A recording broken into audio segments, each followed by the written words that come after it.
Practitioner and Training Lead for YES, Young People's Mental Health Charity in Milton Keynes. And I'm Annalise, and I am a Wellbeing Practitioner at YES with Toni. Yay to that. We thought we'd do a video about friendships and the impact of friendships to our well-being.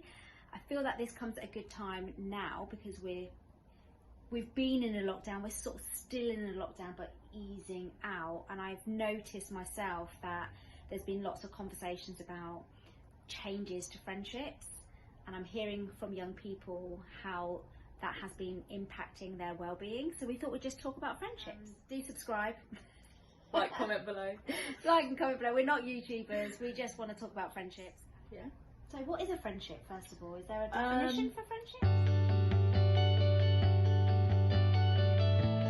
I think there's a standard definition, but I also think that friendships are up to interpretation to the person. Mm-hmm. So my opinion on friendships is that a friendship is a connection between two people, but it's based on respecting and valuing each other's morals and values, and probably sharing some of the similar values and morals as to your opinions on how you should trust each other and how you should react around each other and things like that.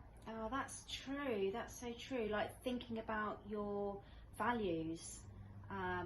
Friendship for me, I've never really sort of thought about it too much. You know, I don't think many people sit down and dissect what a friendship is, and I think it's quite important to do that. For me, a friendship, having spent some time with you this morning, is about spending time with someone or people, more than one, people that make you laugh, that make you feel good about yourself, non-judgmental friendships that are not going to judge you, and just having that kind of like connection. But even saying that, it doesn't mean that sometimes it isn't always smooth sailing. You know, I think it's changeable. My friendships, perhaps when I was younger, are different to the type of friendships that I have now. And you're younger than me, so they may change. I think friendships change constantly. Like when you look back at it, I've only been out of school for 2 years, and the friendships you have then are more situational friendships. They're based on you being there in the moment, you're friends with the people you go to school with, whereas I think even in school you can have friendships that are outside of school, and I think it's okay to say you have more than one friendship, or you have a small group of friendships. It's dependent on you and who you feel comfortable being friends with, who you want to be friends with, and who values your friendship. Because you need to value your friendship as much as they value you. And how much you value you. Yeah. So you'll only get the type of friendships that you are worth. So just think about that for a minute. You will only have the friendships that you are worth. So do you know how much you're worth? Have you really thought about yourself, who you are as a person, your identity? It's quite nice to just brainstorm, you know, how am I a good friend and what do I bring to a friendship? Who even am I?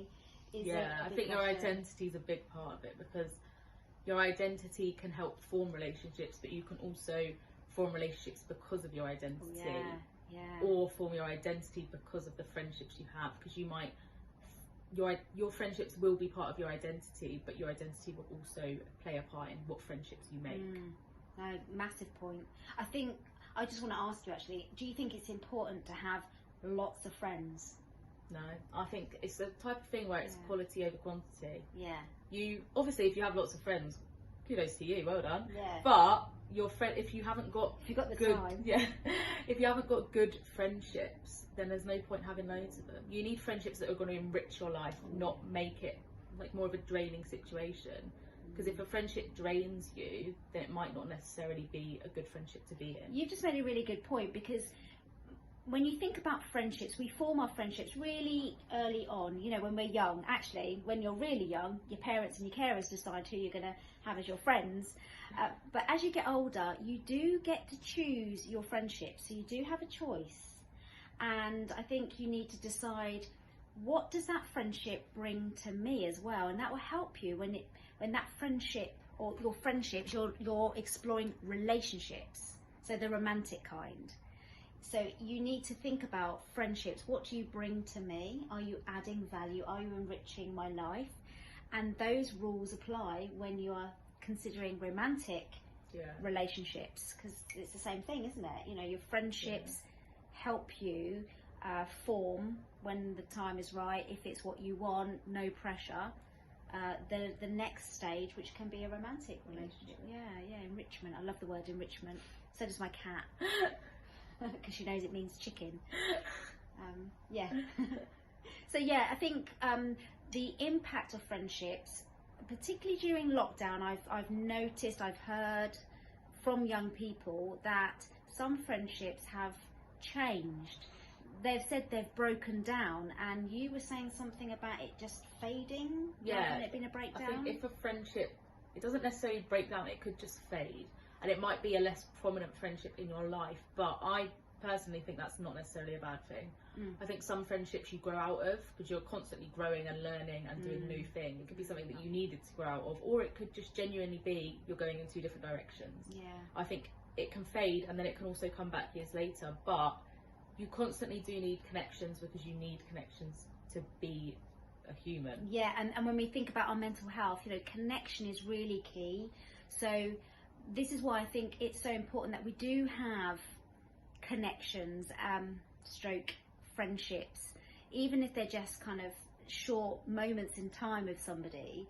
Connection is really important. Isolation plays a big part in people's poor mental health. You know, we need to look after ourselves, and part of that is to have a good support network, connecting with people, even if it's just when you're out and about and you meet someone in the shop.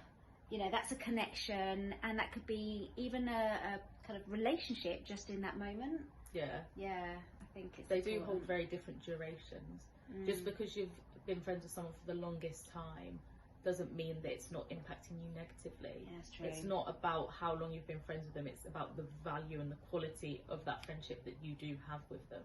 I mean, I've heard this, better the devil you know, meaning, you know, you're better off just staying with that friend because they know everything about you and it's a lot easier. And actually, is that friendship making me feel good? Is it positive? Is it what I need in my life right now? And sometimes friendships will just move on naturally. I call it the magic flying carpet. You know, friendships come into our lives, there's some magic, and then it can move on, and it might just come back round again, and that's okay, you know. So yes, friendships are hugely important to our mental health, making sure that we know who we are as individuals and what we bring to friendships and what they bring to us. I think we've pretty much summed it up. Are you my friend? No, you're not my friend. Joking, of course. Well, I hope that helps and help improve the well-being of young people. So do check out our website, which is www.mkyes.org.uk. Cheers to that. We are friends.